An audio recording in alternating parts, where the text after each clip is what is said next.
faktor-faktor yang mempengaruhi evolusi. Jadi di sini ada penjelasan mengenai faktor-faktor yang mempengaruhi evolusi.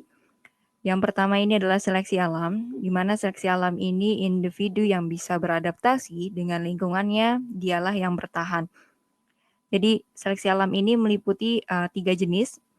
Yang pertama ada seleksi direksional, lalu yang kedua ada stabilisasi, lalu yang ketiga disruptif.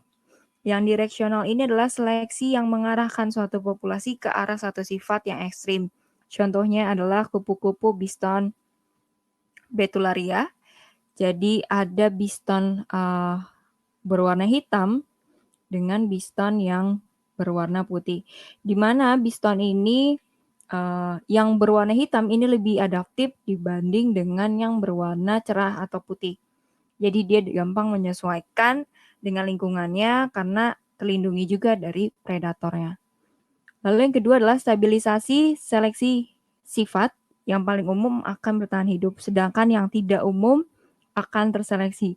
Contohnya ini adalah pada siput. Jadi siput ada yang warna kuning, ada yang siput warna coklat tua. Yang warnanya mirip tanah yaitu yang coklat tua sehingga dia lebih terlindungi dari predator. Sedangkan yang warna kuning dia cerah dan dia menarik predator maka dia akan dimakan oleh predator tersebut sehingga terseleksi dengan hal tersebut.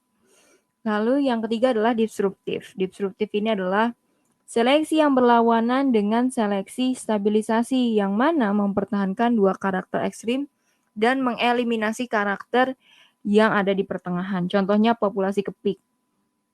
Ada kepik warna kuning, merah, dan hijau, di mana yang warna merah ini adalah mencolok warnanya, ya. Sedangkan yang warna hijau ini dia menyerupai dengan warna daun. Jadi predatornya lebih tertarik sama kepik yang berwarna cerah. Jadi yang tidak cerah warnanya dia tertolong, sedangkan yang tidak dia akan termakan oleh predator tersebut.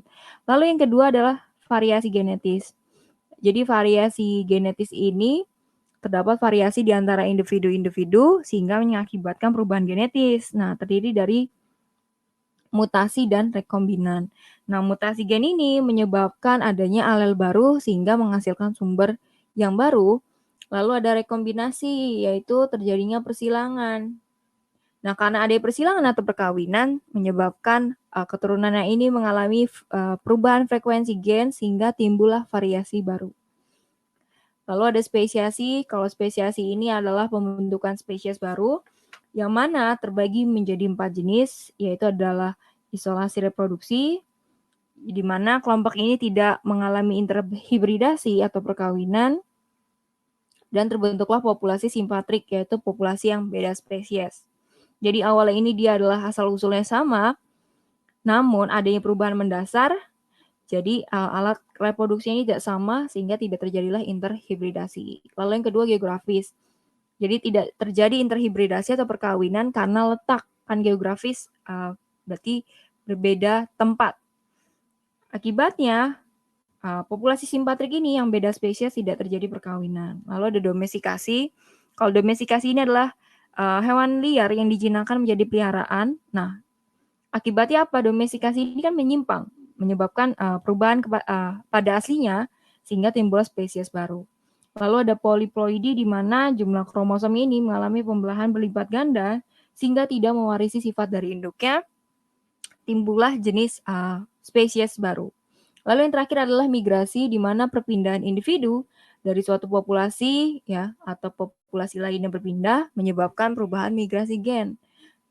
Nah, karena ada migrasi gen menyebabkan perubahan frekuensi gen pada suatu populasi.